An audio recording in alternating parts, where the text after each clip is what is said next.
Kannada ಕಾವ್ಯಸುಧೆ YouTube ವಾಹಿನಿಗೆ ನಿಮಗೆಲ್ಲರಿಗೂ ಆಧಾರದ ಸ್ವಾಗತ ಸುಸ್ವಾಗತ. ಇವತ್ತು ಇನ್ನೊಂದು ಕಗ್ಗ ತಗೊಂಡು ನಿಮ್ಮ ಎದುರಿಗೆ ಬಂದೇನ್ರಿ. ಆ ಕಗ್ಗ ಹಿಂಗದ: ಕುದಿ ಹೆಚ್ಚೆ ವೆಗಟಹುದು ಕಡಿಮೆ ಇರೆ ಹಸಿನಾತ, ಕದಡಲು ಒಡೆಯುವುದು ಹಾಲು ಸೂಕ್ಷ್ಮವದರ ಹದ, ಅದರ ಒಲೆ ಮನದ ಹದ ಅದನೆಚ್ಚರದಿ ನೋಡು, ಬದುಕು ಸೊಗಹದದಿಂದ ಮಂಕುತಿಮ್ಮ. ಈ ಕಗ್ಗದೊಳಗೆ ನನಗಿಷ್ಟವಾದಂತಹ ಸಾಲು ಬದುಕು ಸೊಗಹದದಿಂದ ಮಂಕುತಿಮ್ಮ. ಅಂದ್ರೆ ನೋಡ್ರಿ, ಬದುಕಿನೊಳಗೆ ಯಾವುದು ಅತಿ ಆಗ್ಬಾರ್ದು, ಎಲ್ಲವುದು ಹಿತಮಿತವಾಗಿ ಇತಿಮಿತಿ ಒಳಗ ಎಲ್ಲವುದನ್ನೂ ನಾವು ಅನುಭವಿಸಿದ್ರೆ ಎಲ್ಲವುದೂ ಚಲೋ ಇರ್ತದ. ಯಾವುದು ಅತಿ ಆದ್ರ ಯಾವುದು ಒಳ್ಳೇದಲ್ಲ ಅಂತಂದು ಹೇಳಿ ಡಿ ವಿ ಜಿ ಅವರು ಹೇಳ್ತಾರೆ. ಸೊ ಈ ಕಗ್ಗದ ಭಾವಾರ್ಥವನ್ನ ವಿಸ್ತರಿಸೋದಾದ್ರ ಪ್ರತಿಯೊಂದು ಸಾಲನ್ನು ಒಂದ್ ಸ್ವಲ್ಪ ವಿಸ್ತರಿಸ್ತಾ ಹೋಗೋಣ್ರಿ. ಇಲ್ಲಿ ಡಿ ವಿ ಜಿ ಅವರು ಏನು ಹೇಳಲಿಕ್ಕೆ ಹೊರಟಾರಂದ್ರೆ ಈ ಕಗ್ಗದ ಮುಖಾಂತರ ಮನಸ್ಸು ಎಷ್ಟು ಸೂಕ್ಷ್ಮ ಅನ್ನೋದನ್ನ ಹಾಲು ಕಾಯಿಸುವಂತಹ ಒಂದು ಪ್ರಕ್ರಿಯೆಗೆ, ಪ್ರಾಸೆಸ್ಗೆ ಹೋಲಿಸಿ ನಮಗ ಮನಸ್ಸು ಎಷ್ಟು ಸೂಕ್ಷ್ಮದ, ಆಮೇಲೆ ಯಾವ ಥರ ಮನಸ್ಸನ್ನ ಹತೋಟಿ ಒಳಗೆ ಇಟ್ಕೊಂಡ್ರೆ ಚಲೋ ಅನ್ನೋದನ್ನ ಹೇಳಲಿಕ್ಕತ್ತಾರೆ ಡಿ ವಿ ಜಿ ಅವರು. ಅದನ್ನ ನಾವಿಲ್ಲಿ ಗಮನಿಸ್ಬೇಕು.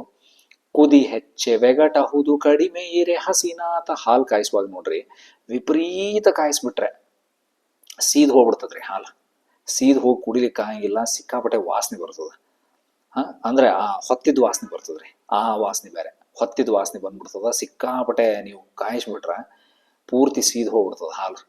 ಎಷ್ಟು ಕಾಯಿಸ್ಬೇಕು ಅದನ್ನ ಅಷ್ಟೇ ಕಾಯಿಸ್ಬೇಕು, ಅಂದ್ರೆ ಮಾತ್ರ ಕುಡಿಲಿಕ್ಕೆ ಯೋಗ್ಯವಾಗಿರ್ತದ, ಕುಡಿಲಿಕ್ಕೆ ಅದು ರುಚಿಕಟ್ಟಾಗಿರ್ತದ. ಹಂಗಾಗಿ ವಿಪರೀತ ಹಾಲು ಕಾಯಿಸ್ತೀನಿ ಅಂತ ವಿಪರೀತ ಜೋರಾಗಿ ಫ್ಲೇಮ್ ಇಟ್ಟು ಕಾಯಿಸ್ಬಿಟ್ರೆ ಎಲ್ಲ ಹಾಲು ಸೀದ್ ಹೋಗ್ಬಿಡ್ತದ. ಕುದಿ ಹೆಚ್ಚೆ ವೆಗಟಹುದು ಕಡಿಮೆ ಇರೆ ಹಸಿನಾತ. ನೋಡ್ರಿ, ಹಂಗ ವಿಪರೀತ ಕಾಯಿಸ್ಬಾರ್ದು ಅಂತಂದು ಹೇಳಿ ವಿಪರೀತ ಕಾಯಿಸ್ಬಿಟ್ರೆ ಜೋರಾಗಿ ಫ್ಲೇಮ್ ಇಟ್ಟು ಅದನ್ನ ಹೊತ್ತಿ ಹೋಗ್ಬಿಡ್ತದ್ರಿ. ಹೊತ್ತಿ ಹೋಗಿ ಎಲ್ಲ ಸೀದ್ ಹೋಗಿ ಅದು ಒಂಥರ ವಾಸನೆ, ಅದು ಬೇರೆದು. ಆಮೇಲೆ ಕಡಿಮೆ ಇರೆ ಹಸಿನಾತ, ಸರಿಯಾಗಿ ಎಷ್ಟು ಪ್ರಮಾಣಕ್ಕೆ ಹಾಲು ಕಾಯಿಸ್ಬೇಕು ಅಷ್ಟು ಪ್ರಮಾಣಕ್ಕಿಂತ ಕಮ್ಮಿ ಕಾಯಿಸಿದ್ರೆ, ಜಾಸ್ತಿ ಕಾಯಿಸಿದ್ರೆ ಅದು ಒಂದಾಯ್ತು, ಕಮ್ಮಿ ಕಾಯಿಸಿದ್ರೆ ಕಡಿಮೆ ಇರೆ ಹಸಿನಾತ, ಹಾಲಿನ ಹಸಿ ವಾಸನೆ ಹಂಗೆ ಉಳಿದಿರ್ತದ್ರಿ. ಆಗ ಸಹಿತ ಕುಡಿಲಿಕ್ಕೆ ಕುಡಿಬೇಕಂತ ಅನ್ಸಂಗಿಲ್ಲ ಹಾಲನ್ನ, ಆಗ ಸಹಿತ ಹಾಲು ರುಚಿಯಾಗಿರಂಗಿಲ್ಲ ಕುಡಿಲಿಕ್ಕೆ. ವಿಪರೀತ ಕಾಯಿಸ್ಬಿಟ್ರೆ ಎಲ್ಲ ಹೊತ್ತಿದ ವಾಸನೆ ಬಂದು ಹಾಲು ಹೊತ್ತಿ ಹೋಗ್ಬಿಡ್ತದ. ಹೊತ್ತಿದ ವಾಸನೆ ಬಂದು ಅದೂ ಸರಿ ಇರಂಗಿಲ್ಲ ಕುಡಿಲಿಕ್ಕೆ, ಸೀದ್ ಹೋಗ್ಬಿಡ್ತದ ಹಾಲು. ಅದೇ ಕಡಿಮೆ ಕಾಯಿಸಿದ್ರೆ ನೀವು ಕಡಿಮೆ ಪ್ರಮಾಣದೊಳಗೆ ಕಾಯಿಸಿದ್ರೆ ಇನ್ನೂ ಹಾಲಿನ ಹಸಿ ವಾಸನೆ ಹಂಗೆ ಉಳ್ಕೊಂಡಿರ್ತದ, ಹಾಗೂ ಸರಿ ಇರಂಗಿಲ್ಲ. ಹಾಗಾಗಿ ಕುದಿ ಹೆಚ್ಚೆ ವೆಗಟಹುದು ಕಡಿಮೆ ಇರೆ ಹಸಿನಾತ, ಕದಡಲು ಒಡೆಯುವುದು ಹಾಲು ಸೂಕ್ಷ್ಮವದರ ಹದ. ನೋಡ್ರಿ, ಹಾಲನ್ನು ಏನಾದ್ರೂ ಕದಡಿ ಬಿಟ್ರೆ ನೀವು ಅದ್ರೊಳಗ, ನೀವು ನೋಡ್ರಿ ಮನ್ಯಾಗ ಅದಕ್ಕೆ ಹೇಳ್ತಿರ್ತಾರೆ ಹಾಲು ಕಾಯಿಸುವಾಗ ಭಾರಿ ಹುಷಾರಾಗಿರ್ಬೇಕು. ಆಮೇಲೆ ಅಂತಿಂತಾದ ಯಾವುದೋ ಒಂದು ಸರಿಯಾಗಿ ತೊಳಿಲಾರದಂಥ ಸೌಟಾಗ್ಲಿ, ಸರಿಯಾಗಿ ತೊಳಿಲಾರದಂಥ ಚಮಚ ಆಗಲಿ, ಮತ್ತೊಂದಾಗ್ಲಿ, ಯಾವುದೇ ಹಾಲು ಕಾಯಿಸುವಾಗ ಯಾವುದನ್ನು ಉಪಯೋಗಿಸ್ಬಾರ್ದು. ಅಥವಾ ಹಾಲು ಕಾಯಿಸ್ಬೇಕಾದ್ರೆ ಪಾತ್ರೆ ಕೂಡ ಸ್ವಚ್ಛಾಗಿ ತೊಳೆದಿದ್ದ ಪಾತ್ರೆನೇ ಉಪಯೋಗಿಸ್ಬೇಕಂತ ಹೇಳ್ತಿರ್ತಾರೆ. ಯಾಕಂತಂದ್ರ ಏನಾದ್ರೂ ಅದ್ರೊಳಗೆ ಬೇರೆ ವಸ್ತುಗಳು ಸೇರ್ಕೊಂಡ್ಬಿಟ್ರೆ ಹಾಲ್ನಾಗ ಕದಡಲು ಒಡೆಯುವುದು ಹಾಲು, ಅದ್ರೊಳಗೆ ಏನಾದ್ರೂ ಬೇರೆ ವಸ್ತುಗಳು ಹಾಲ್ನಾಗ ಸೇರ್ಕೊಂಡು ಆ ಹಾಲನ್ನ ಕದಡಿ ಬಿಟ್ರೆ, ಆ ಹಾಲಿನೊಳಗೆ ಸೇರ್ಕೊಂಡ್ಬಿಟ್ರೆ ಒಡೆಯುವುದು ಹಾಲು, ಹಾಲು ಒಡೆದು ಬಿಡ್ತದ್ರಿ. ಸೂಕ್ಷ್ಮವದರ ಹದ, ಅದ್ರ ಹದ ಭಾರಿ ಸೂಕ್ಷ್ಮ. ಅದ್ರ ಜೊತೆ ಬೇರೆ ಯಾವುದನ್ನೂ ನೀವು ಸೇರಿಸೋ ಹಂಗಿಲ್ಲ. ಅಂದ್ರೆ ಹಾಲು ಕಾಯಿಸುವ ಪಾತ್ರೆಯ ಸ್ವಚ್ಛತೆಯಿಂದ ಹಿಡ್ಕೊಂಡು ಅದ್ರೊಳಗ ಅದನ್ನ ಸ್ವಲ್ಪ ಏನಾದ್ರೂ ನೀವು ತಿರುವಿ ನೋಡ್ಬೇಕಂತಂದೇಳಿ ಏನೋ ಸೌಟೋ ಚಮಚನೋ ಏನೋ ಒಂದು ತಗೊಂಡ್ರೆ ಅದನ್ನು ಶುದ್ಧವಾಗಿರ್ಬೇಕು, ಅದನ್ನು ಸ್ವಚ್ಛಾಗಿ ತೊಳೆದಿರ್ಬೇಕು. ಆಮೇಲೆ ಅದನ್ನ ಎಷ್ಟು ಕಾಯಿಸ್ಬೇಕು, ವಿಪರೀತ ಕಾಯಿಸುವಂಗೂ ಇಲ್ಲ, ಅಥವಾ ವಿಪರೀತ ಜಾಸ್ತಿನೂ ಕಾಯಿಸುವಂಗಿಲ್ಲ, ಭಾರಿ ಕಮ್ಮಿನೂ ಕಾಯಿಸುವಂಗಿಲ್ಲ. ಕಮ್ಮಿನೂ ಕಾಯಿಸುವಂಗಿಲ್ಲ, ವಿಪರೀತ ಜಾಸ್ತಿನೂ ಕಾಯಿಸುವಂಗಿಲ್ಲ. ಹಿಂಗ ಸೂಕ್ಷ್ಮವಾದ ಹದ, ಅದರ ಹದ ಅಗ್ದಿ ಸೂಕ್ಷ್ಮ ರೀ. ಸರಿಯಾಗಿ ಹಿತಮಿತವಾಗಿ ಎಷ್ಟು ಕಾಯಿಸ್ಬೇಕು ಅನ್ನೋದು ಸರಿಯಾಗಿ ಗೊತ್ತಿರಬೇಕು. ಆ ಹದದೊಳಗೆ ಕಾಯಿಸಿದ್ರೆ ಚಲೋ.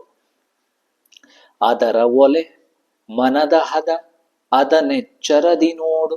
ನೋಡ್ರಿ, ಹಂಗೆ ಈ ಹಾಲಿನ ಹದ ಎಷ್ಟು ಸೂಕ್ಷ್ಮವೋ ಮನಸ್ಸಿನ ಹದ ಕೂಡ ಅಷ್ಟೇ ಸೂಕ್ಷ್ಮ. ಅದರ ಒಲೆ ಮನದ ಹದ ಅದನೆಚ್ಚರದಿ ನೋಡು. ಅದನ್ನ ನಾವು ಎಚ್ಚರವಾಗಿ ಗಮನಿಸ್ಬೇಕಂತ್ರಿ.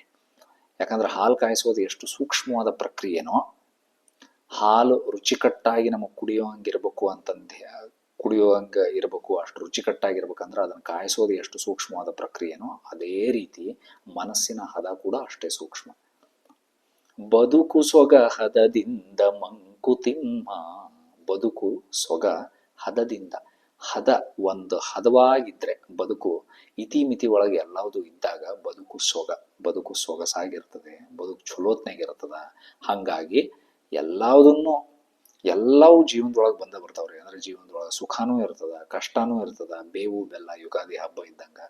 ಹಾಗಾಗಿ ಏನೋ ಒಂದು ನಮಗ ಖುಷಿ ಆದಾಗ ವಿಪರೀತ ಹಿಗ್ಗಿ ಬಿಡೋದು, ಅಥವಾ ದುಃಖ ಬಂದಾಗ ವಿಪರೀತ ಕುಗ್ಗೋದು, ಅಥವಾ ಯಾವುದೇ ನಾವು ಗೆಲುವನ್ನು ವಿಪರೀತವಾಗಿ ಸಂಭ್ರಮಿಸ್ಬಿಡೋದು, ಸೋತಾಗ ವಿಪರೀತ ಅದನ್ನ ದುಃಖ ಪಟ್ಕೊಂಡು ಕೊಡೋದು ಯಾವುದೂ ಒಳ್ಳೇದಲ್ಲ. ಆಮೇಲೆ ಯಾವುದೇ ಸುಖ ಸಂತೋಷ, ಯಾವುದೇ ಭೋಗಗಳು ಕೂಡ ಅತಿಯಾಗಬಾರದು. ಎಲ್ಲವೂ ಒಂದು ಹದದಲ್ಲಿರಬೇಕು, ಇತಿಮಿತಿ ಒಳಗಿರಬೇಕು. ಆಮೇಲೆ ನ್ಯಾಯಯುತ ಮಾರ್ಗದೊಳಗೆ ಅದರ ಸಂಪಾದನೆ ಆಗಬೇಕು. ನ್ಯಾಯಯುತ ಮಾರ್ಗದೊಳಗೆ ಅದನ್ನು ಅನುಭವಿಸಿದರೆ ಎಲ್ಲವೂ ಸರಿಯಾಗಿರ್ತದೆ.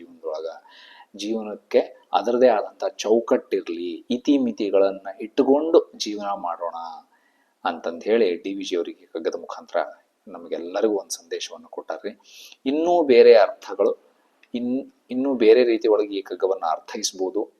ಇನ್ನೂ ಬೇರೆ ಯಾವುದಾದ್ರೂ ದೃಷ್ಟಿಕೋನಗಳು ಈ ಕಗ್ಗದ ಬಗ್ಗೆ ಅದ ಅಂತ ನಿಮಗೆ ಅನ್ನಿಸ್ತಿರಲಿ, ದಯವಿಟ್ಟು ಅದನ್ನ ಕಮೆಂಟ್ಸ್ ಬಾಕ್ಸ್ನ ತಿಳಿಸ್ರಿ. ಮತ್ತೆ ಸಿಗ್ತೀನಿ ರೀ. ನಮಸ್ಕಾರ, ಧನ್ಯವಾದಗಳು.